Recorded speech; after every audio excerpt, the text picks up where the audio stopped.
অনেকে শহরে থেকে স্টক ব্যবসা করার ইচ্ছা থাকা সত্ত্বেও ব্যবসা শুরু করতে পারেন না। আসলে তারা জানেনই না যে শহরে থেকেও ব্যবসা করা যায়। অনেকে আফসোস করে বলেন যে আমার বাড়ি যদি গ্রামে হতো তাহলে আমি এই ব্যবসাটা করতে পারতাম। আপনি গ্রামে থাকেন কিংবা শহরে, স্টক ব্যবসা আপনাকে দিয়ে সম্ভব। যে জেলায় মালটা কিনবেন ওইখান থেকে পরিবহন করে আপনার নিজস্ব জেলায় নিয়ে এসে আপনার গোডাউনে নির্দিষ্ট সময় স্টকে রাখবেন। সিজন শেষ হয়ে গেলে মালের দাম যখন বৃদ্ধি পাবে তখন লিমিটেড একটা লাভ রেখে মালটা বিক্রি করে দিবেন। আর এই প্রক্রিয়াটাকেই স্টক ব্যবসা বলা হয়। স্টক ব্যবসার সবচাইতে গুরুত্বপূর্ণ যে জিনিসটা, আপনাকে সিজন জানতে হবে। যে পণ্যের ব্যবসা করবেন ওই পণ্যের সিজন না জানলে আপনি কখনোই এই ব্যবসা শুরু করতে পারবেন না। স্টক ব্যবসার মধ্যে রিস্ক ফ্রি দুইটা ব্যবসা আছে, কেউ নলেজে আনে না। যেমন মুগ ডাল এবং মাসকালাই ডালের ব্যবসা। আমার মনে হয় এইরকম আইডিয়া কেউ দেয়নি ইউটিউবে, আমি প্রথম। আর যদি দিয়ে থাকে হয়তো আমি দেখিনি। প্রথমে আসি মুগ ডালের কথা। যেমন মুগ ডালের স্টক ব্যবসা যদি আপনি করতে চান, এটার সিজন হচ্ছে এপ্রিল, মে এবং জুন। এই 3 মাস হচ্ছে মুগ ডালের সিজন। আপনি এই মুগ ডালগুলা পাবেন কোথায়? যেমন রাজশাহী, নওগাঁ, নাটোর, পাবনা, কুষ্টিয়া ছাড়াও সারা দেশেই কিছু কিছু মুগ ডালের চাষ হয়ে থাকে। তবে প্রধান যে জেলাগুলোর নাম বললাম, এইসব জেলা থেকে আপনি মাল ক্রয় করলে আপনার জন্য সুবিধা হবে, দাম অনেক কমে কিনতে পারবেন।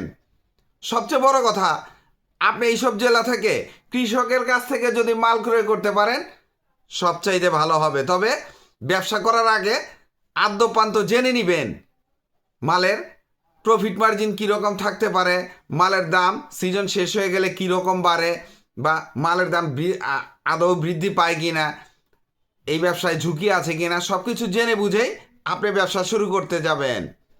আপনি যদি শুরুতে কম পুঁজি ইনভেস্ট করে ব্যবসাটা শুরু করেন, আপনার ব্যবসাটাও শিখা হয়ে গেল, আপনার প্রফিট মার্জিনও কিছু হলো। পরবর্তী বছর ব্যবসাটা করবেন কিনা আপনি চিন্তা ভাবনার সময় পেয়ে গেলেন। তাই শুরুতে অল্প আপনি 1050 টাকা নিয়ে এই মুগ ডালের ব্যবসাটা করতে পারেন। মুগ ডালের হাট কোথায়? যেমন রাজশাহীর বানেশ্বর, পাবনার রেলবাজার, এগুলো ছাড়াও আরও বহু হাট আছে।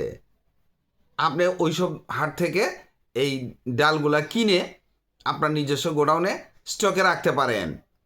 বিক্রি কোথায় করবেন? গ্রাম্য হাট, পাইকারি দোকান, পাইকারি আড়ত, মশলার পাইকারি দোকান, অথবা খুচরা দোকানে আপনি এই মালগুলা সেল করে দিতে পারেন। ভাই, ব্যবসা যখন করবেন তখন আপনার সব পথ আস্তে আস্তে বের হয়ে যাবে। এখন মাথায় কিছু ঢুকবে না। আপনি একবার শুরু করার চিন্তা করে দেখেন, সব কিছু আস্তে আস্তে হবে। বাজারে যে দাম আছে তার থেকে 2-1 টাকা কম দিলে আপনার মালটা আপনার ঘরে এসে নিয়ে যাবে। প্রফিট মার্জিন কেজিতে 10-20 টাকা লাভ কোনো ব্যাপার না। আপনি সিজনে যদি মালটা দেখে ভালো মানের মালটা ক্রয় করে স্টক করতে পারেন, সিজন শেষ হওয়ার পরে দাম যখন বৃদ্ধি পাবে দাম একটু কমে বিক্রি করবেন, ভালো মাল বেচবেন, কিন্তু দামও কম রাখবেন। দেখবেন আপনার মাল কখনোই থাকবে না, আপনার লস হবে না।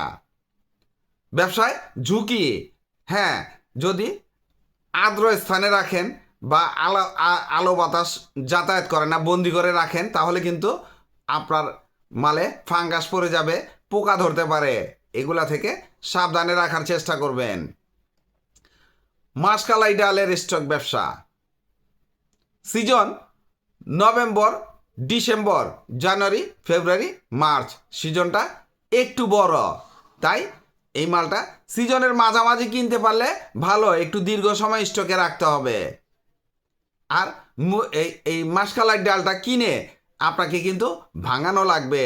ওই ডালের যে খোসাটা আছে এটাও কিন্তু ভুসি আকারে বিক্রি হয়, আপনার গবাদি পশুর খাদ্য হিসেবে বিক্রি হয়, তাই লস হওয়ার সম্ভাবনা অনেক কম। আপনি মাল কোথায় পাবেন? যেমন রাজশাহী, রংপুর, দিনাজপুর, ঠাকুরগাঁও, পঞ্চগড়, ময়মনসিংহ, কুষ্টিয়া, বরিশাল এইসব এলাকায় মাসকালাই ডালের চাষ খুব ভালো হয়। এইসব জেলা থেকে আপনাকে মাল ক্রয় করতে হবে। মাল বিক্রি করবেন কোথায়? বিক্রির জায়গা আপনি পাইকারি দোকানে বিক্রি করতে পারেন। যেসব জায়গা থেকে মাল কিনবেন তাদের কাছ থেকেও বিক্রি করে দিতে পারেন, অথবা আপনি কনজিউমার প্রোডাক্ট হিসেবে প্যাকেট করে আধা কেজি, 1 কেজি, 2 কেজি, 5 কেজি এইভাবে প্যাকেট করে আপনি মাল বিক্রি করতে পারেন। তাছাড়া আরও একটি মজার বিষয় হলো মাসকালাই ডালের আটা দিয়ে যে রুটি তৈরি করা হয় আমাদের দেশে কিন্তু খুবই বিখ্যাত। অনেক দূর থেকে 500 টাকা গাড়ি ভাড়া দিয়েও এই রুটি খেতে যায় মানুষ। আপনি এটা ভাঙিয়ে আটা তৈরি করে প্যাকেট করে মালটা বিক্রি করতে পারেন। ব্যবসা করতে পুঁজি কত টাকা লাগবে? আপনি শুরুতে 50,000 টাকা ইনভেস্ট করেন, ব্যবসাটা আপনার শেখা হয়ে যায়, তারপরে আপনি অনেক বেশি পুঁজি ইনভেস্ট করতে পারবেন। শুরুতে লাভ হলে পরবর্তী বছর ইনভেস্ট করবেন, লাভ না হলে আপনি অন্য ব্যবসার চিন্তা করবেন। প্রফিট মার্জিন, হ্যাঁ, কেজি প্রতি 10-20 টাকা লাভ কোনো ব্যাপার না। ব্যবসায় ঝুঁকি অবশ্যই আছে। সংরক্ষণ পদ্ধতি যদি আপনার ঠিক না থাকে তাহলে এই মাল নষ্ট হয়ে যেতে পারে। তাই সংরক্ষণ পদ্ধতিটা খুব ভালোভাবে যদি জানা থাকে তাহলে এই ব্যবসাটা করা আপনার জন্য খুব সহজ হবে। ভিডিওটি ভালো লাগলে লাইক, কমেন্ট, শেয়ার দিয়ে পাশে থাকবেন। চ্যানেলটি সাবস্ক্রাইব করবেন এবং পাশে থাকা বেল আইকনটি প্রেস করে দিন যেন পরবর্তী নতুন কোনো বিজনেস আইডিয়া আপলোড দেওয়ার সাথে সাথে আপনার মোবাইলে সর্বপ্রথম নোটিফিকেশন চলে যায়। আজকে এই পর্যন্তই। আসসালামু আলাইকুম।